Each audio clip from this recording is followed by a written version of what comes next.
Let's stop talking about Trump. We talk about him too much. We want to tell people what we're going to do for them. Healthcare, environment, those kind of issues.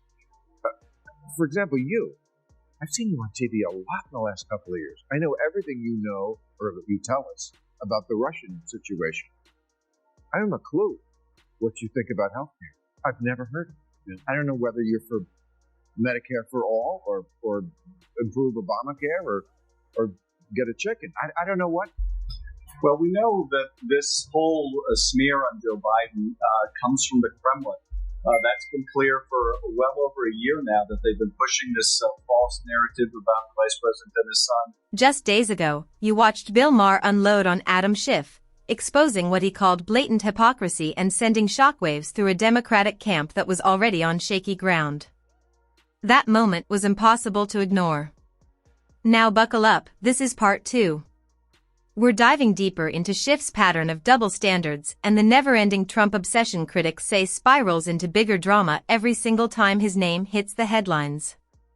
And if you haven't smashed that subscribe button yet, now's the moment, because what's coming next, especially the explosive twists tied to the office of legal opinion, is catching even seasoned political watchers completely off guard. I was always of the opinion, number one, that the Office of Legal Counsel opinion that you can't indict a sitting president was wrong. Oh, good. That, in fact, you can indict a sitting president.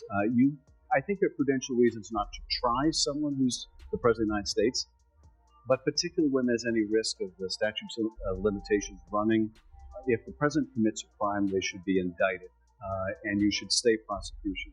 So, but frankly, I had no expectation that that would be the course Mueller would take, even if the evidence supported it, because he is fundamentally conservative. And I don't mean left-right conservative, but he was going to follow the established policy. He was not going to make new ground. So I didn't think it was realistic to expect that he would indict the president.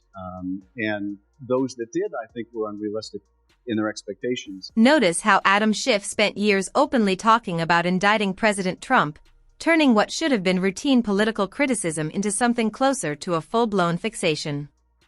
Over time, that obsession didn't just follow his career, it became his political identity. Yes, Schiff is a Democrat. Of course he backs Biden and reacts the moment Trump enters the conversation. That part isn't shocking. What is shocking is the bigger question critics keep asking: is this really what the country needs right now? Leaders who treat party loyalty like a sacred rule while quietly ignoring problems on their own side, all while branding it as a fight for justice. America already feels divided, tense, and fragile.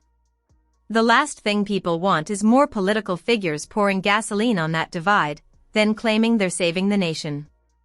To critics of politicians like Schiff, accountability seems to vanish the second it points inward. At that point, it stops being about truth and starts looking like one thing only: holding on to power at any cost. If you're wondering where this is all heading, you're not alone, and you're asking the right question. Watch this clip closely, and I'll be back right after with exactly why this matters more than people. So this was our big gun. Now it just looks like you're stalking.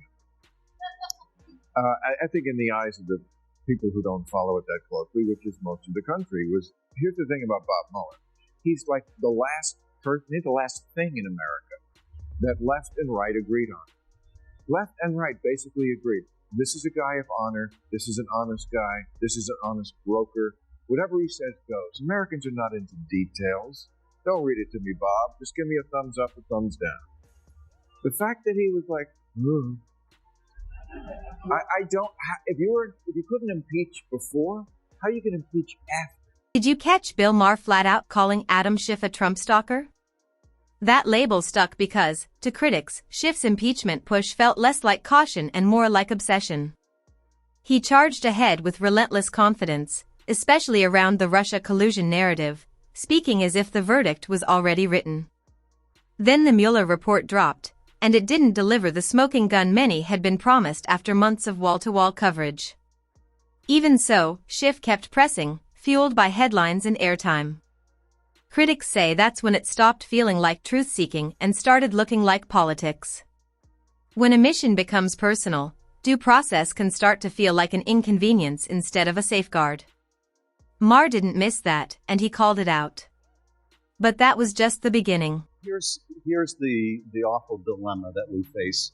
If we don't impeach him, that sends a message that this kind of conduct, this obstruction of justice, this kind of willing use of the help of a foreign adversary, all the lies and cover-up, that this is non-impeachable. At the same time, if we do impeach him, and he is acquitted as he would likely be acquitted, then the message is those are not impeachable offenses. At the end of the day, Bill, there's only one way to deal with this problem, whether we impeach him or not, and that is to vote his ass out of office. To critics, this is what Schiff was really chasing, not fairness or clarity, but Trump's removal by any available route, packaged as a defense of democracy.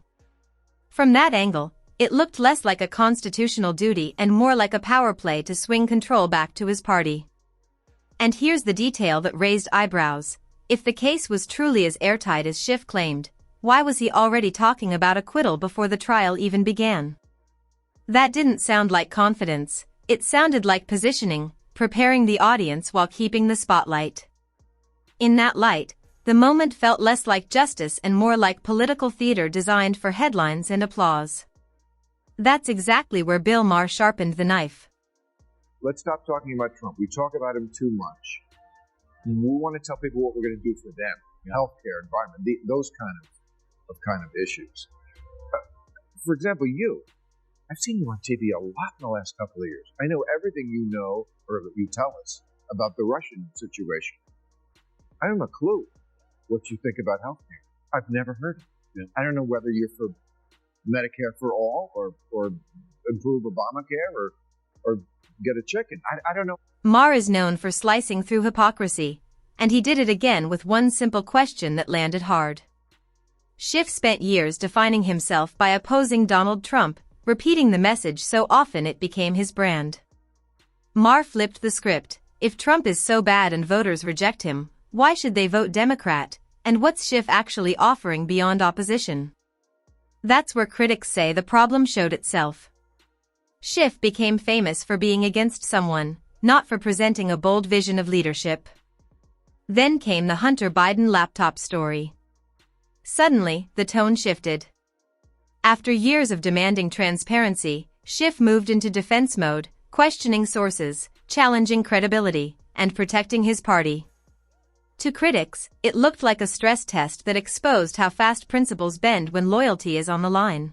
John Paul, we know that your life has been turned absolutely upside down because you were accused of spreading Russian disinformation. Tell us about the last few years and what led you to file this lawsuit. Good morning, Carly. Thanks for having me on the show. Well, the last couple of years have been pretty tough. It was pretty quick out of the gate that I was labeled a hacker. And then after Adam Schiff and 51 intelligence experts decided to pen a letter and tell the rest of the American people I was a Russian asset, things have kind of gone downhill from there. Even under fire, John Paul Mac Isaac kept his humor, at one point jokingly calling himself Adam Schiff. Supporters say the nickname reflects what they believe happened, a story reshaped to fit a political narrative.